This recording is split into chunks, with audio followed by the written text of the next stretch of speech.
অতএব সর্বসাকুল্যে আমার একটাই কথা, আগামীকাল মানববন্ধনে 30 থেকে 40 হাজার লোক গ্লোবাল বিএফএস সম্মুখে জড়ো হতে আমরা দেখতে চাই। আসসালামু আলাইকুম।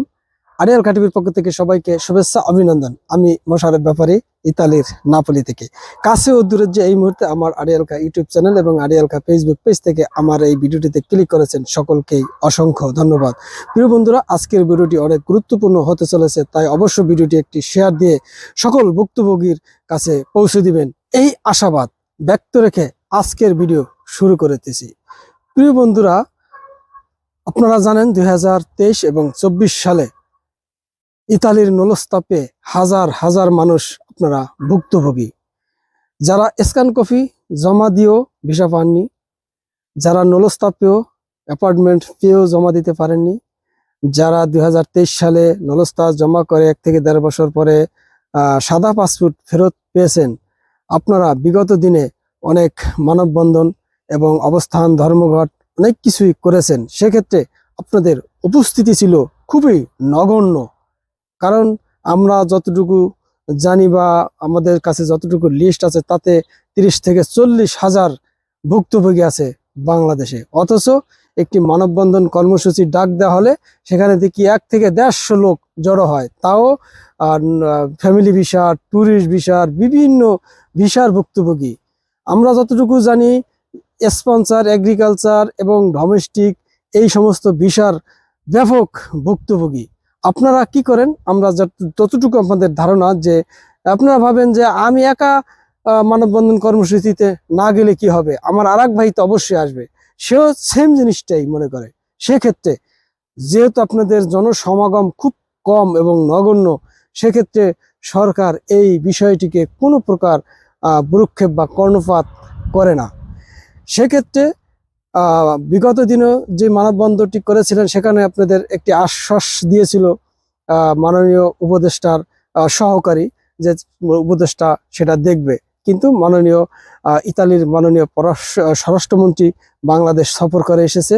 সেক্ষেত্রে এই ফেরত পাসপোর্ট, এই যারা স্ক্যান কপি এবং নলস্তা জমানা, এই সমস্ত বিষয় কিন্তু সে তাৎক্ষণিক শুধু আশা দিয়েছে যে সে এটা দেখবে, কিন্তু তাৎক্ষণিক যে সমাধান করবে সেই কঠিন আকারে সে আশ্বস্তটি কিন্তু সে করে আসেনি। সেক্ষেত্রে নতুন নতুন কিছু আশার বাণী বাংলাদেশের যে কর্মরত অফিসার আছে তাদেরকে শুনি এবং একটি চুক্তি স্বাক্ষর করে সে চলে এসেছে। সেক্ষেত্রে আপনারা আর কত বছর এই ভুক্তভোগী হয়ে বসে থাকবেন?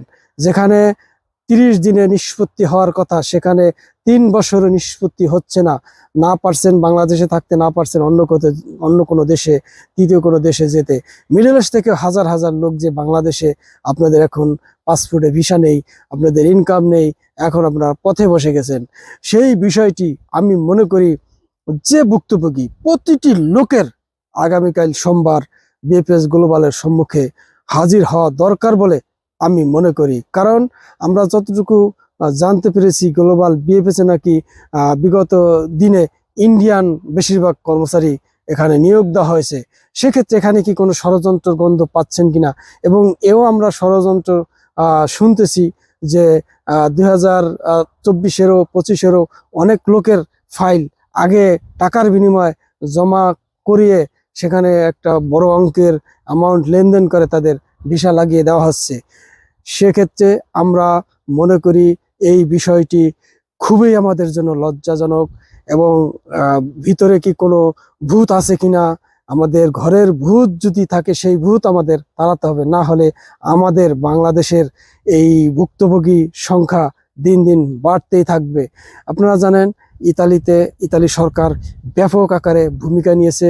তারা এখানে দালাল নির্মূল যেই ঘোষণাটি দিয়েছিল, ঠিক তারা অনেক লোককে, ইতালিয়ান কাফের মালিক, উকিল মালিক, বিভিন্ন শ্রেণীর পেশার লোককে তারা অ্যারেস্ট করেছে, তারা আইনের আওতায় এনেছে। এবং বিগত দিনে আমাদের বাংলাদেশীয় 2 জন অ্যারেস্ট হয়েছে, সেটা আপনারা দেখেছেন। অতএব সর্বসাকুল্যে আমার একটাই কথা, আগামীকাল মানববন্ধনে 30 থেকে 40 হাজার লোক গ্লোবাল বিএফএস এর সম্মুখে জড়ো হতে আমরা দেখতে চাই।